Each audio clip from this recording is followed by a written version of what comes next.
Što bi napravila za 1 gigu? Bi li čistila tonu graška s mamom i tetkom? Dok slušaš... Izvještaj o vodostaju rijeka. Drava, Terezino polje.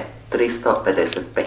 355. Ne moraš. U Bonbonu aktiviraj Deezer ili HBO Go koji dolaze s uključenom gigom. Bonbon. Dnevna doza optimizma. Što bi napravio za 1 gigu?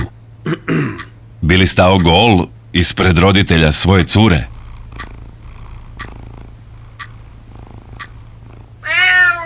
Ne moraš. U Bonbonu aktiviraj Deezer ili HBO Go koji dolaze s uključenom gigom. Bonbon. Dnevna doza optimizma.